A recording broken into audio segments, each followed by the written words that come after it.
நீங்க வந்து எப்போ இந்த மாரி மனிதர்கள வந்து ஜட்ஜ்மென்ட் பண்றீங்களோ, எப்போ வந்து இவரு இப்படிதான் கணிக்கிறீங்களோ, அப்பயே உங்க குடும்பத்தில அந்த மாரி ஒரு தப்பு செய்யக்கூடியவரோ, இல்ல அந்த மாரி ஒரு தப்பு சொல்லக்கூடியவரோ அடுத்த சந்ததியில பிறக்கறதுக்கு ரெடியா இருப்பாங்க.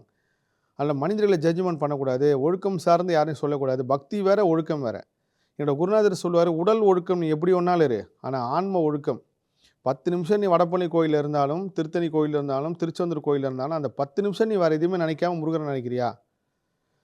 நான் என்னோட சினிமா வாழ்க்கையில இருக்கும்போதாலும் சரி, அரசியல் வாழ்க்கையில இருக்கும்போதெல்லாம் சரி, எல்லாத்துலயுமே என்னோட சந்தோஷம், என்னோட என்டர்டெயின்மென்ட் எல்லாமே மத்தவங்கள பாதிக்காத வகையில இருக்கும். அதேமாரி நான் வந்து அசைவம் சாப்பிட்டிருந்தாலும் சரி, என்ன இருந்தாலும் சரி, பக்தி சார்ந்த ஒரு வரப்போ என்னோட கான்ஷியஸ் மொத்தம் இறைவன் மேல தான் இருக்கும். 1/2 அன் ஹவர் நீங்க கோயில்ல இருந்தாலும் 1/2 மணி நேரம் முருகன நினைங்க. 5 நிமிஷம் இருந்தாலும் 5 நிமிஷம் மட்டும் முருகன நினைங்க. முருகருக்கு உண்டான மந்திரம் சொல்லுங்க. அதுக்கப்புறம் நீங்க எங்க வேணாலும் மனச கொண்டு போங்க.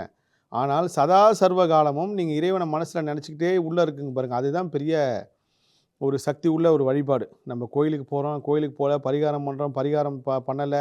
இறைவனுக்கு வந்து தீபாராதனை காட்டுறோம், காட்டல. சாமிக்கு விளக்கேத்துறோம், விளக்கேத்தல. அதெல்லாம் 2வது தான். Saubhagya Home and Kitchen Appliances.